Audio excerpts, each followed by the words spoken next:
Sewerage वाले मसले में जो है कार्रवाई की बात कही है। हाँ, वो जेई है। वैसे तो डिपार्टमेंट से पहले ही उसके खिलाफ चार्जशीट का मैटर आया है, परंतु उसमें कोई कोताही ना बरते और उसका एसडीओ भी को भी हमने उसके लिए लायबल समझा है कि सीवर लाइन के बीच में से पीने के पानी की पाइप डाल दी और रास्ता बनाने की बजाय अधिकारियों ने, और वो पूरा गांव बीमार पड़ गया और अभी भी उसका सुधार करने की स्थिति में मुझे लग नहीं रहे थे, तो उनके खिलाफ एक्शन लेना बनता था। और एक इसी प्रकार से बैंक ने क्या एक्शन लिया सर इसमें भी? उसको चार्जशीट के लिए पहले ही नोटिस किया। मैं भी उसको रिकमेंड करके आया हूँ भाई जल्दी जल्दी इसको करके चार्जशीट करेंगे उसमें, और एसडीओ को भी। हाँ, जो दोनों है। सर एक बीपीएल परिवार का सर बैंक वाला आप बता रहे वो रिप्रेजेंटेटिव बैंक ने रखे हैं, पंजाब नेशनल बैंक ने, और वो उनके 1.5 लाख रुपए गरीब आदमी के खा गया। उसको 50,000 तो दे दिए, 1 लाख रुपए के लिए लिपापोती करें, वो डेट दे दें। अरे नेशनलाइज बैंक की साख का मैटर है। पंजाब नेशनल बैंक को उसने पैसे दिए, ना कि एक व्यक्ति को पैसे दिए। तो उनको भी मैंने कहा या तो उसको निपटान करें, नहीं तो उसके खिलाफ एफआईआर करेंगे, बैंक के खिलाफ एफआईआर करेंगे हम तो। सर इसमें जैसे कैशियर ने पैसे लिए तो वो बैंक के खाते में जाने चाहिए थे, क्योंकि कैशियर बड़ी पोस्ट हाँ, वो बड़ा गंभीर मुद्दा था। मेरे ध्यान में जब आया तो मुझे वो सीरियस लगा। एक बार तो मैं भी इसको सेटिस्फाई हो गया था, परंतु जैसे हमारे सपड़ा जी ने इस बात को ध्यान में दिलाया और फिर मैंने उसको उस केस को पूरी तरह स्टडी किया तो वो वाकई गंभीर मसला था और बैंक को अपनी जिम्मेवारी समझ नहीं रहा उसमें। तो उसमें कुछ अधिकारी की तरफ से क्लीन चिट दे दी थी, उसको क्लियर कर दिया गया। रिपोर्ट मेरे सामने आई है और मैंने उसकी जांच के लिए कहा भी है। और अब बात तो ये है कि वो दरख्वास्त देगा कि नहीं देगा, परंतु मैं तो स्ट्रिक्टली कहा आपके सामने भाई इसको मजबूती से इस बात को उठाएं। सर जैसे पीड़ित खुद इस बात को लेकर डर रहा था, तो क्या प्रशासन की तरफ से कोई कार्रवाई होगी? पीड़ित को तो मैंने तो हौसला देने की जो मैं जो कर सकता था उसका धैर्य और उसको विल पावर उसकी मजबूत, तो मैं तो हर प्रकार का उसको आश्वासन दिया और सरकार ने, हमारे अधिकारियों ने भी आश्वासन किया। हमारे डी साहब खुद गंभीर थे, एसपी साहब गंभीर थे और एसपी साहब को कहा कि इसकी दरखास्त लेकर कार्रवाई करो। सर जैसे एडीएम ने कहा कि 4-5 मामले ऐसे आए थे, एक एक चीज को बड़ा ब्रीफली पढ़ा सामने आई। वो परिवार की इतना लगता ही नहीं है कि इतना उनका लोड होगा पावर का, इतना वो उनका हर, अब वो जब वो दिखा रहा है मीटर उसमें तो 50 यूनिट पर डे निकाल रहा है वो, और बाद में वो महीने की 140 यूनिट कुछ ऐसा बता रहा है, तो उसका मामला तो गंभीर है ना जी। मैंने कहा कि अगले महीने मुझे रिपोर्ट चाहिए। मैंने बोला मीटिंग में कि आप एक्शन हो, आपके जो बिजली के कर्मचारी हैं उनके मीटर भी चेक करो ना एक बारी, उनके भी घर जाके रेड मार के आओ, उनके बिल भी चेक करो। अब ये सब आपके ऊपर तो है, हर बातें उनके सारे कानून तो आपके ऊपर तो है। आप बताओगे कि मैं मीडिया का आदमी हूँ तब भी वो 20 तरह के कानून लगाएंगे, कोई अधिकारी बात करेगा तब भी ये बात करेंगे, कोई मंत्री या एमएलए बात करेगा उससे भी इस तरह की इतनी बड़ी बड़ी उन्होंने प्ले बना के रखी हुई है जी। पॉसिबल नहीं है, संभव नहीं है जी, फला नहीं है।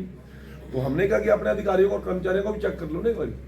सर वक्फ बोर्ड का भी कोई मामला दी हुई है और किसी व्यक्ति ने कब्रिस्तान पे कब्जा किया है, वो वक्फ बोर्ड की जमीन है कब्रिस्तान, और उस कब्रिस्तान को से उन्होंने जब कब्जा छुटवाया तो वो आदमी ने लोगों से मारपीट की, झगड़ा किया और वो स्टेटस को क्या मैटर भी जहाँ तक मेरे ख्याल में आया, परंतु हाई कोर्ट में चला गया वो, और स्टेटस को के बाद भी वो उसको कब्जा कर रहा है, उसमें बिना वजह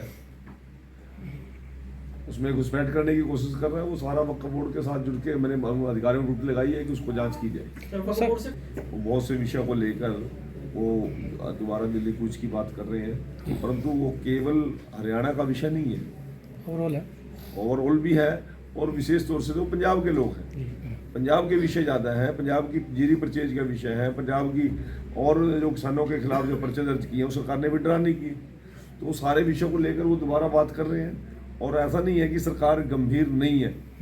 हरियाणा सरकार ने तो सबसे बड़ा फैसला कर दिया कि एमएसपी का सबसे बड़ी मांग थी किसान की, और नायब सिंह सैनी जी ने कितना बड़ा दिल दिखा के एक एक फसल का दाना दाना एमएसपी पे और 24 घंटे के अंदर पेमेंट किसान के खाते में देने का इतना बड़ा एक सबसे बड़ा ऐतिहासिक फैसला किया, देश के किसी भी स्टेट ने नहीं किया। उसमें मैं जितनी भी स्टेट्स हैं वही हौसला नहीं कर पा रही। नायब सिंह सैनी जी ने जो कदम बढ़ाया, और जो एमएसपी के सबसे बड़े हिमायती हैं कांग्रेस के लोग, वो हिमाचल में नहीं कर पा रहे, आम आदमी पार्टी के लोग पंजाब में नहीं कर पा रहे, दिल्ली में नहीं कर पा रहे। तो एक ऐतिहासिक कदम नायब सिंह सैनी जी ने उठाया। बहुत सी चीज़ें पाइपलाइन में हैं और हमारी चर्चा में भी है, ये पार्टी की चर्चा में भी है और सरकार की चर्चा में भी है। क्योंकि मैं दोनों बातें इसलिए कह रहा हूँ कि मैं भारतीय जनता पार्टी का प्रदेश महामंत्री भी हूँ और हरियाणा सरकार के अंदर मंत्री भी हूँ, तो मैं दोनों ब्याह पे बात कर रहा हूँ कि पार्टी ने इसके ऊपर काफ़ी चिंतन और मंथन कर लिया है और हमारे माननीय प्रदेश अध्यक्ष और मुख्यमंत्री जी इस पे अपना बयान दे देंगे। आपकी बात को इंटरप्ट किया तो मैं बात कर लूँगा और जो पॉसिबल है होने वाला काम करेंगे। सर बिश्नोई को लेकर भी चर्चाएं चल रही हैं कि कभी भी वो बीजेपी छोड़ कांग्रेस में जा सकते हैं। मैं आज जमुनानगर की मीटिंग लेने के लिए आया। नहीं सर, फिर भी पॉलिटिकल सवाल है, आप इस बारे मिनिस्टर में कोई बयान देने की जरूरत नहीं है और कुलदीप बिश्नोई बड़े हमारे सीनियर लीडर हैं और इस प्रकार की बात का कोई दम भी नहीं है। कांग्रेस खुद मरी पड़ी है, कहाँ जाएगा कोई, क्यों जाएगा? मुझे नहीं पता आप क्यों इस बात का बात कर रहे हैं। जमुनानगर के अंदर बैठे सेक्शन 4, सेक्शन 6, सेक्शन 9 के नाम पे किसानों को लूट रहे हैं। यहाँ का सड़कों का, पार्कों का पैसा भी जमुनानगर का, आप लोग तो भुगतभोगी हो। यहाँ के पार्कों का पैसा भी जब तो किलोई संघी में जाके रखता था। और लोकदल का भी इतना बड़ा लोकदलीकरण कभी नहीं हुआ होगा जितना कांग्रेस का लोकदलीकरण भूपेंद्र सिंह हुड्डा ने किया अपने बेटे के लिए। नवीन जिंदल आज पार्टी में नहीं है, किरण चौधरी आज पार्टी में नहीं है, कुलदीप बिश्नोई आज पार्टी में नहीं है, रमेश कौशिक पार्टी में नहीं है, धर्मवीर जी पार्टी में नहीं है, कैप्टन अजय यादव का क्या हाल कर रखा है, शैलजा जी का क्या हाल कर रखा है और रणदीप का क्या हाल करके जब तो उसको अपने राजकुमार को बचाने के लिए सब पार्टी से निकाल दिए। अब रोना ईवीएम का रो रहे हैं। ईवीएम ने थोड़ी वोट पानी थी, वोट तो लोगों ने डालनी थी। नहीं समझ रहे मेरी बात?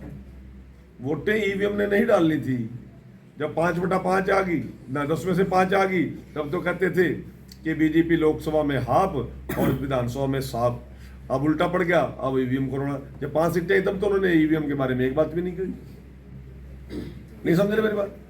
वो अपने भाग्य को रोने की बजाय, अपने कुकर्मों को रोने की बजाय ईवीएम को मत रो।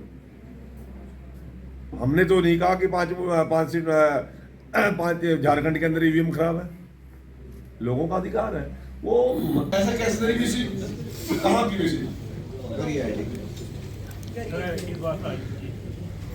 हल कर दिए। एक कमेटी बनाओ इसकी। हां, और वहां मेंबर कौन है ट्रस्ट का? मेरे को लगता प्लान को जाना पड़ेगा यहाँ पे। राजेडी है ना, राजेडी में तो राजेडी का पता नहीं। भाई एक मिनट बात सुन ले मेरी। ठीक है, आप भी अपनी तसल्ली कर ले। ठीक है, बिल आ रहे हैं वो भी रिकॉर्ड में लेके आएंगे, फिर देखते हैं। 50,000 रुपये पंप फ्री करके आपका आसान देख दिया ना, तो 50,000 को स्कीम आ गई, आपको ब्याज छोड़ देगा, आगे आप सरचार्ज छोड़ देगा, कुछ आ गया वो कर दिया आपने। और उसके साथ तो क्या कर रखा होगा आपने, उसकी हालत क्या बनी पड़ी होगी। रिकॉर्ड अननेसेसरी तो हमारे जैसे बेहोश हो जाते हैं आदमी यार।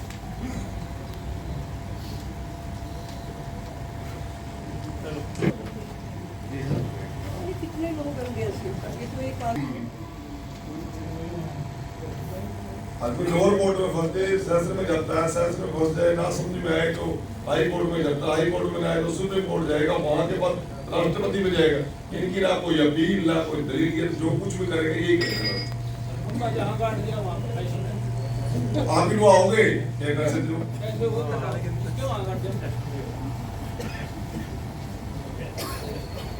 एक बार यार उनके लिख रहा हूँ ये ठीक है, एक बार करा लो उनके चेक करो, टाइम मत या रिटर्न ऑर्डर करो, कोई इशू नहीं है। ले अगली बारी देखो कितने लोगों को चेक किया आपने, अपने घर में भी जाकर लेना चाहिए कभी कभी ना।